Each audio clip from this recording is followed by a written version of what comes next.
Living in the US, it's not uncommon for people to only know English for pretty much their entire lives. They don't really feel the need to learn a second language because everyone around them knows English, and depending where in the US they are, they possibly don't even know someone that does speak anything else, which is kind of a shame. Part of that reason is because the US is such a big exporter of culture. Music, movies, internet videos, much of what the world watches comes from here. And in part because it's one of the biggest centers for international business, English has become the universal language. This results in how we speak today. But we're unique in that way. Most countries make sure to teach other languages alongside their own. It's not unusual for people in Europe to speak 2, 3, or even 4 languages. I'd say it's actually rare to find someone that only knows a single language. And don't get me wrong, we definitely do teach other languages in school. In fact, it's one of the requirements to graduate, 2 years of a foreign language.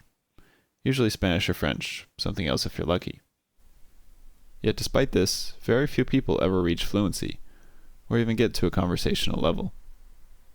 If you took someone that was taking one of those high school classes, or had even already passed them, and dropped them in the country where their chosen language was spoken, they'd be lost, unable to converse with anyone beyond just a few basic phrases.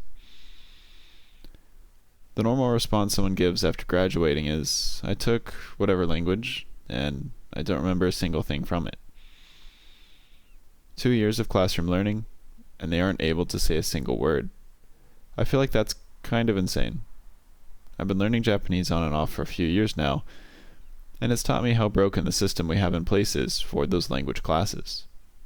It's true that, like I mentioned earlier, many people here don't really see a reason to learn another language.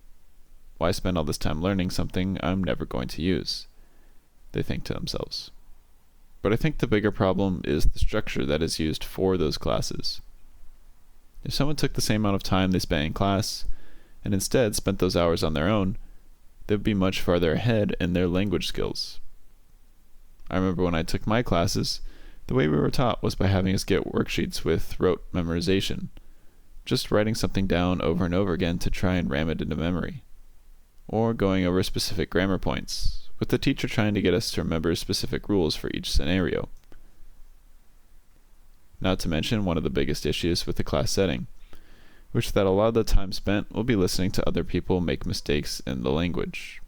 If you're in a class with 35 other people, then you yourself won't get much time to practice speaking, because more likely than not, someone else will be called on to talk. During the class, the only time you really get to practice speaking with another person is in a group exercise.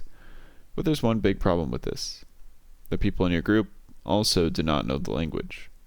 When you're hearing them speak, a lot of what they say will be incorrect, whether that's pronunciation, vocab, grammar, whatever it may be. You're getting the wrong practice in. Which brings me to what I believe is how people actually learn a language: comprehensible input.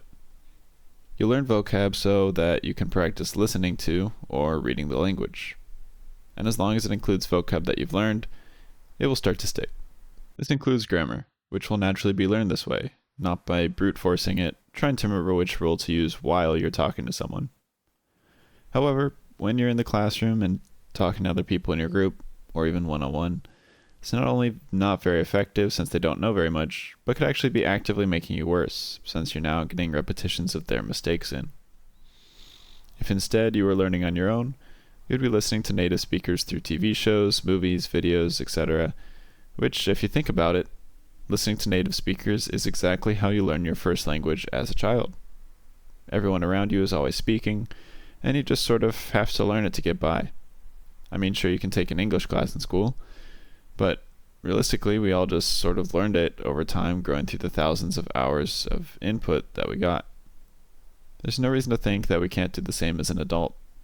I know that there's some evidence out there that kids are able to learn faster than adults, but that doesn't mean we can't still use the same method that they do.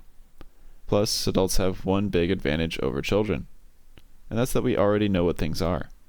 As a kid, when you hear a word for the first time, you have to learn not only what the word is, but also what the concept of that word is. As an adult, if you learn the word for car in another language, you just have to remember the vocab for it. As a child, you You have to remember the vocab and actually learn what a car is itself before you can remember the word. This is a huge advantage that adult language learners have over small children. Besides, people seem to forget that kids don't really reach a conversational level until they're at least 6 or 7 years old. As an adult, 7 years is way more than enough time to become proficient in almost any language if you put the effort in. Now, I've been fortunate enough to grow up in an area with a lot of different cultures, and I'm constantly surprised at how much I have picked up from other languages just hearing them over and over again, without even actively trying to learn them. It's also been great for me to have so much exposure to other cultures and other ways of life that I don't think I would have if I were born in most other places. I'm always surprised when I go out of state and see how much less diversity there is. Everyone looks and sounds the same, and it's always a bit of a relief when I get back home and remember how fortunate I am to live where I do. I think that's a big motivation for me to continue studying Japanese. I'd love to be fluent one day and start to learn a third, maybe even a fourth language. But only time will tell. Thanks for listening. See ya.